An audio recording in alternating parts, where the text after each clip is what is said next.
are now in a middle castle courtyard that is one of the most picturesque and historically rich parts of the fortress. It has a Gothic arcades, elegant stone and brick arches surround the courtyard, giving it a grand monastic feel. Hello guys, we are in Warsaw again and we are about to start a new adventure. And where are we going now?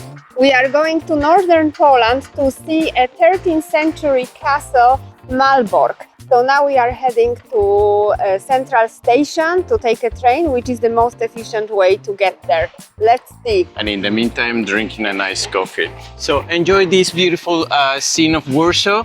We're about to take the metro in here and get to the train station. So come with us and hope that you enjoy this ride. Watch.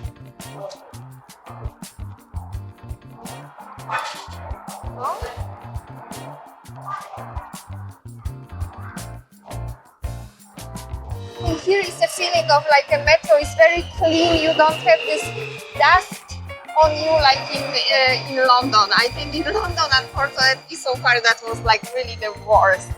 So all dirty, and look here. Yeah, but you have to take into consideration that this metro literally was built 7 years ago. I mean, this line. This line, yeah. So we're in our station.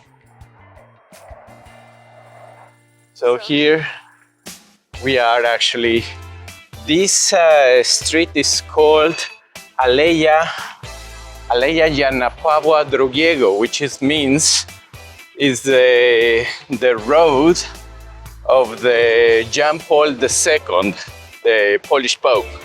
So he has his, like a main street in Warsaw in his honor. Not much because of this. And in here we can see the Palace of Culture, which is Palace Kultury. And we were saying more about this Pałac Kultury in our full video about Warsaw. So if you are interested, watch that video. Oh yeah, we will put the link in the comments below. We're arriving now to the station. It's not really the most beautiful building in the Warsaw architecture. They really have to renovate this one. But to the station we are actually going from these passages underground. And you can see that it says Warszawa Centralna, Galeria Północna. And these passages, they are like a literally labyrinth. You can't really get lost in here unless you know your way. And I like here they have this like little shopping malls in here as well. No, you can like. It's just it's a gallery. It's a gallery. So yeah, they have convenient shops in here. Like for the travelers, they want to buy last-minute things like a sandwich, a coffee, or even anything you can buy sometimes. Yeah, book. You forgot. You can buy a book. Maybe I will buy a magazine. Yeah. Dziękuję bardzo. So actually here in the board, we have to look for our train. Our train is actually at 9. I think it's this one, Gdynia, and it should go to Malbork. So it's in the platform. Are you sure this is the one? No, I'm not sure. So we have to check the tickets. So we are right now in the platform, and we still don't know if our train is actually leaving from here because we really cannot find it in the boards. We are almost sure that our train is the one going to Gdynia. Because if you can see here, our train is actually the 15102, but it doesn't appear in the board. But our train actually goes this direction to Gdynia. But in here we really cannot see because it's going to Gdańsk, Sopot, etc. But it doesn't say. So we are in the quest to find out where is our train. So hopefully we will not miss it.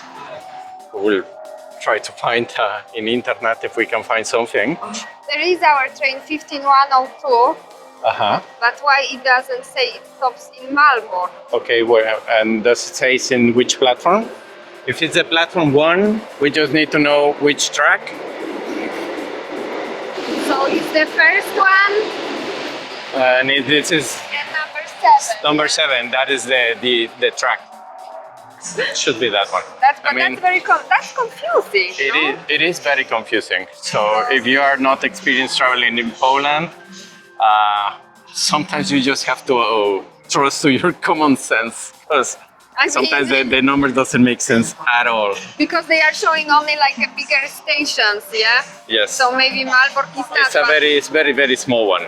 So it's just a quick stop. Okay, hopefully we will find the train.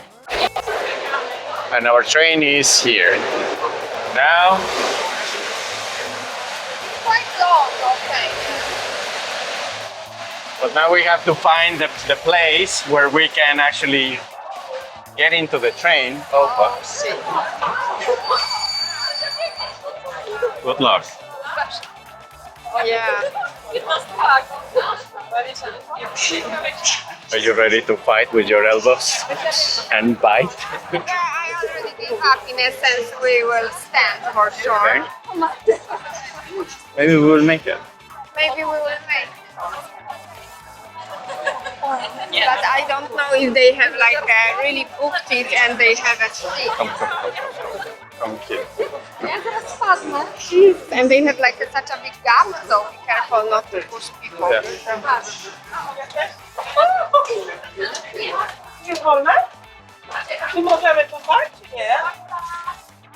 The whole wagon was reserved by 3 wagons that were reserved by a company, so that's why we couldn't find the seats on Nie wiadomo, czy są zarezerwowane. Nie umiem powiedzieć. Here. Nie umiem powiedzieć. Pewnie trzeba wejść. Przesiadający się, prosimy o zwrócenie Co? uwagi na informacje stacyjne. Państwo też nie mają miejsca. Nie, a pani też nie. Szukam takiego miejsca. Że nie wiadomo jeszcze, czy to będzie ok, czy nie, nie? Zobaczymy, no. So at the moment we found a carriage where are some spaces, but we don't know yet if we will be able to sit here or they will throw us out because they also have it booked. Because the whole company booked like 3 carriages and they are throwing people. So let's see. I think we made it now. Hmm? I think we made it now. Yeah. I don't know whose bag is it. Well, Is it raining? Because I got a drop. I cannot see the name of the station. It is? Yeah. This Malbork? Yeah, it's Malbork. Okay, I need my glass.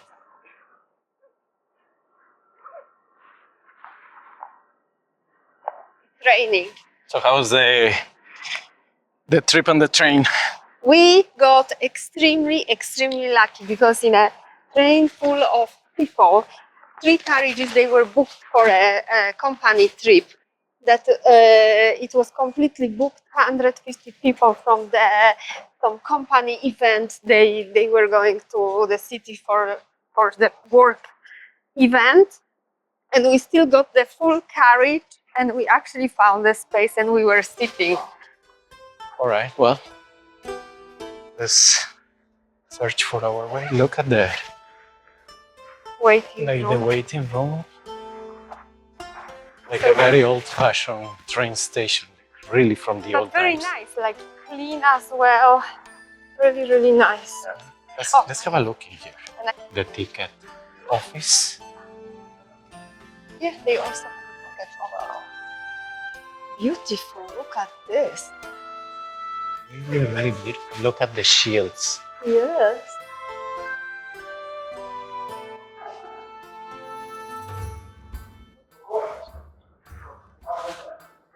Wow, look from here how nice. Let's see the waiting room. Hmm? Let's see the waiting room. I really love these places. Yes, look at them. Huh? It's beautiful. Yeah, because these people, they need to wait in the winters Yeah. indoors, otherwise it's too cold. Yeah. And we are in the north of Poland, so here the winters, they can be Bit colder. quite chilly. Yeah, but rather wet. It is beautiful. I like how it's built in the wood in here. Really nice. And now we have to walk like 20 minutes, and it's 1.5 kilometers. But I really don't know if we are walking in the right direction. So wait, I will see. We are approaching, we are very close now, 700 meters to the castle. Look, such a nice view. And this is a knight or is a king? Where? It has a crown, this Where? sculpture. Looks like a king. It's Kazimierz Jagiellończyk. Kazimierz. Kazimierz Jagiellończyk.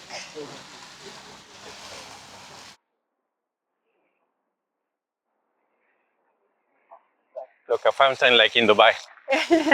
Yes, Now they are popular everywhere. like in Dubai. We are now approaching the castle, yeah? It's impressive.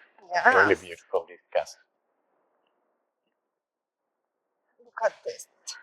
I have the tickets. Ah, you have the tickets. Yeah. You bought the tickets. Okay, online, yes? Yes. And how much they cost? We paid 90 Polish zloty per person, which includes the entrance to the castle plus a temporary exhibition. It's something 20 like euro. 20 euros. Yeah, around 20 euros, so it includes the visit to the castle inside and some temporary exhibition that they will be in there. Okay, exciting. Let's go. Go. As we approach the main entrance of Malbork Castle, the sheer scales of the medieval fortress begin to unfold before us. The towering red brick facade rises with an imposing elegance, its Gothic arches, pointed windows, and fort-filled towers standing as symbols of the Teutonic Order, powering and ambition. Every brick seems to whisper stories from centuries past, weathered by time, yet still holding the place in its architectural giant. Before passing through the gate, we pause at a board displaying the striking black and white photograph from 1945. The image shows the castle in ruins and it was once mighty walls shattered in charred after the fierce battle of the Second World War. Its stark and sobering contrast to the strong restored walls seen today. This moment creates a bridge between two worlds, the present-day grandeur of Malbork Castle and the deep scars left by the conflict.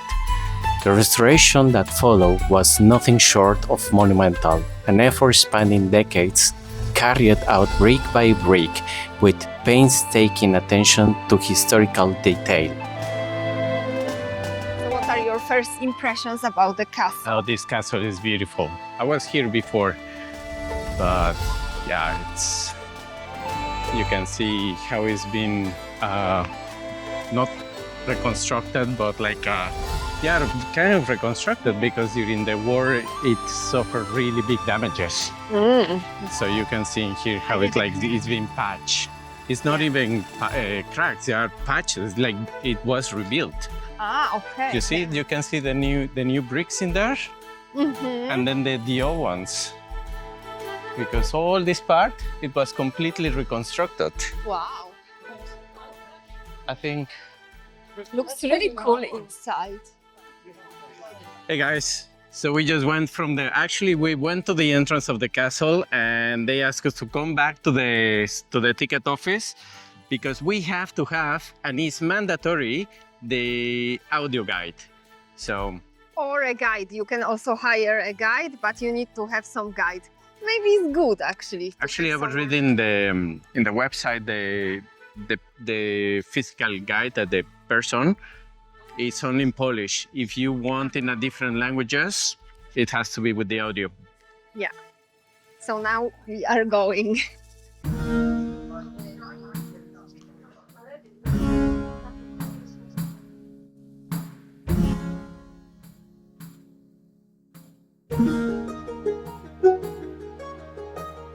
We are now in a middle castle courtyard that is one of the most picturesque and historically rich parts of the fortress. It has a Gothic arcades, elegant stone and brick arches surround the courtyard, giving it a grand monastic feel.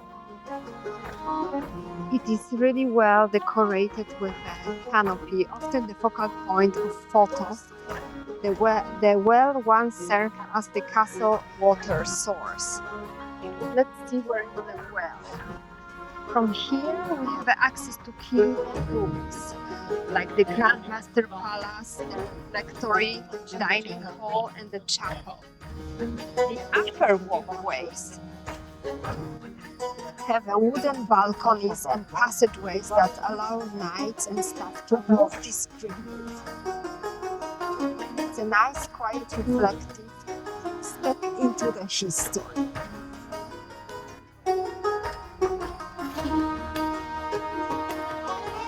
We are now in a courtyard, middle courtyard in Malbork. And in here, this audio guide are actually very important because it indicates where you're supposed to be going. Without this, you will not know. So let's look for this door with a cross. It's where everybody's going. Just follow the people.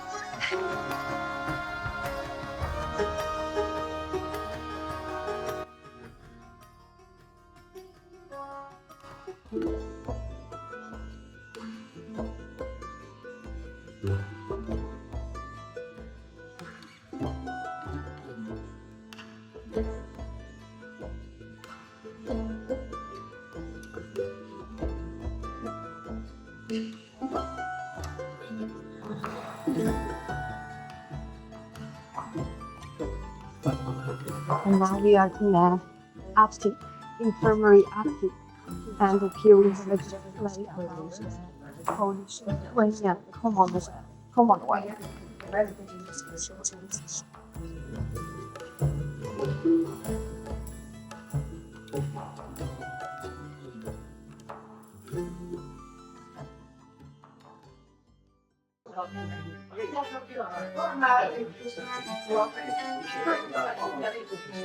That's so cool. Yeah.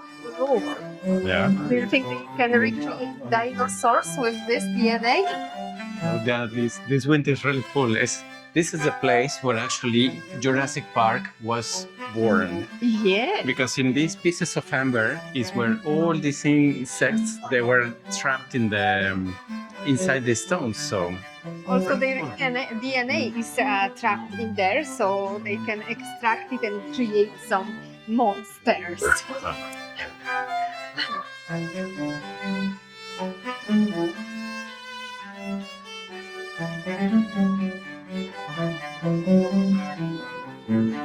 The Amber Room at Malbork Castle is true masterpiece and a craftsmanship, often described as one of the most captivating treasures within the medieval walls. Stepping inside, you are immediately embraced by the warm golden glow of amber, a natural gemstone formed over millions of years. Every panel is a mosaic of rich honey, gold, and deep caramel tones, intricately carved and polished to perfection. Once a symbol of prestige and wealth of the Teutonic Order, the room showcases not only the beauty of amber but also the incredible skill of the artisans who shaped it. Light pours in dances across the walls, reflecting in delicate mirrors and gilt frames, creating a shimmering, almost magical atmosphere. The Amber Room history is steeped in mystery and legend. Throughout the centuries, it has inspired admiration, curiosity, and stories hidden treasures. While much of the castle tells the tale of military power and medieval life, this room stands apart, a rare moment of opulence in a fortress built for war. Visiting the Amber Room is like stepping in a living jewel, where history, artistry, and natural beauty meet in perfection harmony, leaving every visitor with lasting sense of wonder.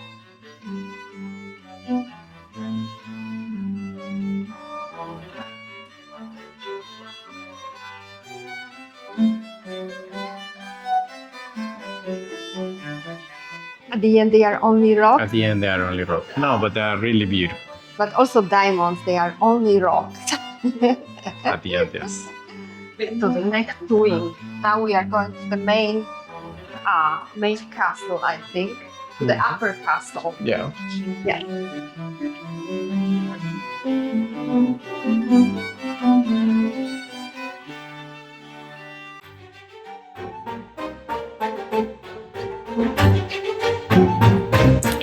Leaving the warm glow of the amber room, we step into the heart of Malbork Castle, the main courtyard surrounded by towering bricks, walls, and Gothic arches. This open space was once a bustling center of daily life for the Teutonic Knights. Here, you can imagine the sound of horses, merchants, and soldiers going about their duties. The courtyard's architecture reflects both strength and elegance, with its arcades, decorative details, and striking symmetry. Standing here, you truly feel the scales of the world's largest brick castle, a place where history is not just told, but felt in every stone and shadow.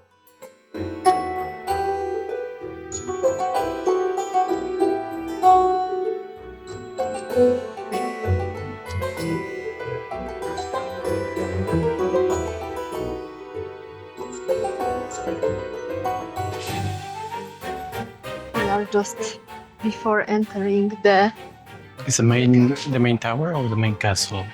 main castle, like I think they call it upper floor or something. Looking there, they have like a cannonballs, like well, And do you know what is it for? I think this is like the weights to close the gate. Yeah. So yeah, they just release it, goes the weight and close like a pull it the door. bridge. Yeah, Yeah. look at this.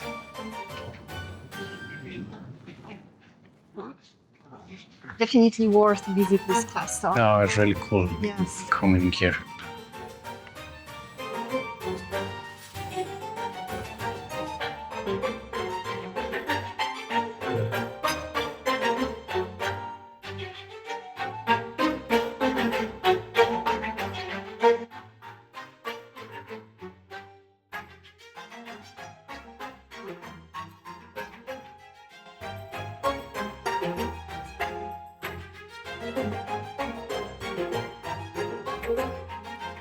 The Well Yard at Malbork Castle is a peaceful yet historically significant space, one central to the daily life of the Teutonic Knights. At its heart stands the castle's main water source, a deep stone-lined well that ensures steady supply of fresh water for drinking, cooking, and other essential needs. In an age where siege could last for months, this well was a vital lifeline for the castle inhabitants.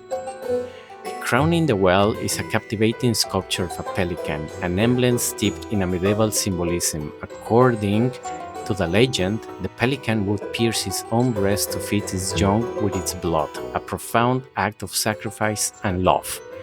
This imagery resonated deeply with the Christian values, symbolizing selflessness, charity, and the care of community over oneself.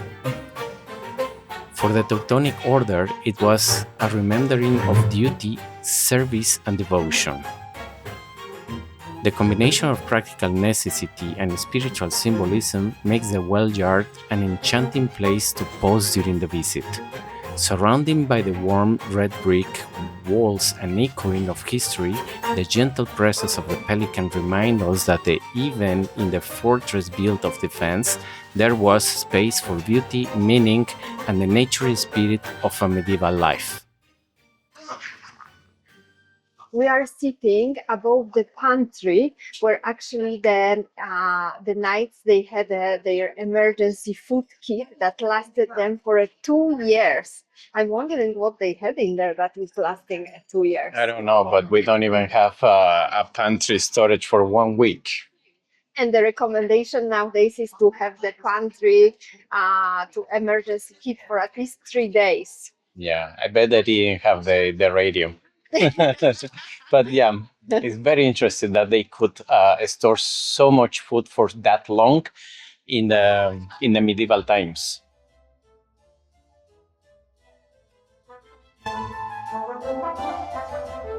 They were gathering here in the Grand Chapter and they were electing a new master after the previous master of the Teutonic Knights has died.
Okay, guys, now we are going to one of the first central heatings built in a medieval castle in Europe and in the world. We are in front of this door that goes to some kind of cellar in the castle. And we should find how it works, the central heating. Because we didn't show probably, but in the other room they were like small ventilators, or that's how you would call them, where I presume the steam was going. It's like a chimney. Wow! Yes. And this, Oh, look! Here is they are showing how did it work. Isn't it cool? So here, they were like they were burning coal, and the heating was going up. it's in German. It's in German. I was ready to read it in English, and then I was like, Langenschnitt.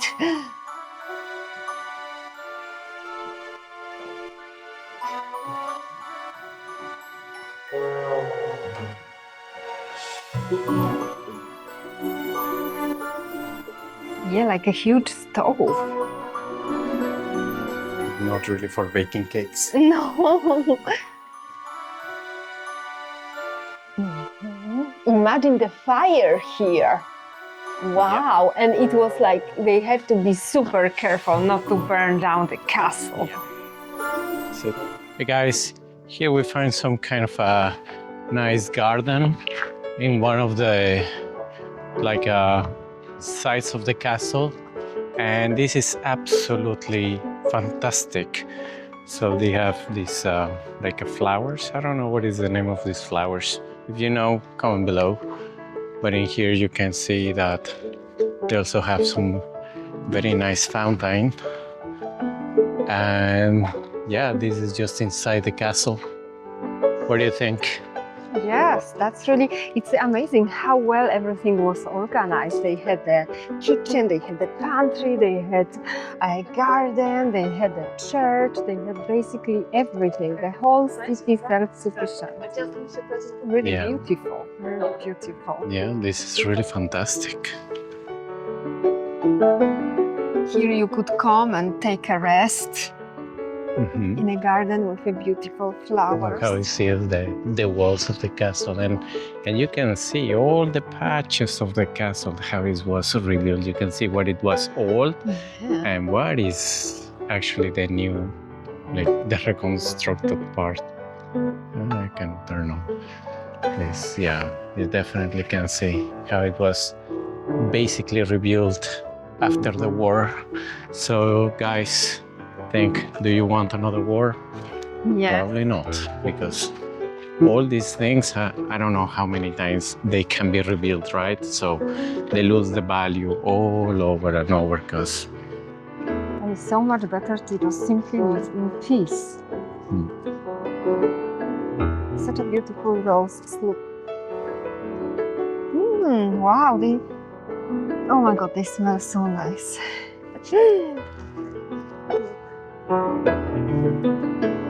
Let's go in there. I want to live in a castle. If there is somewhere an experience that you can have, like to rent a castle or a room in a castle for a couple of days, I would definitely do it. And you? Yeah. Have it.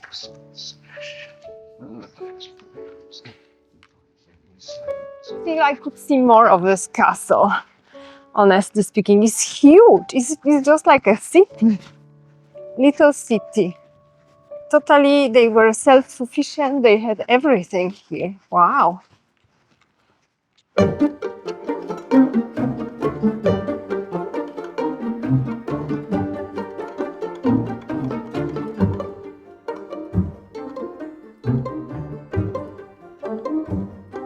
Guys, with this fantastic view of the castle and a little bit shaky bridge, at least that's my impression, that it's shaky. Anyway, I hope you like this episode.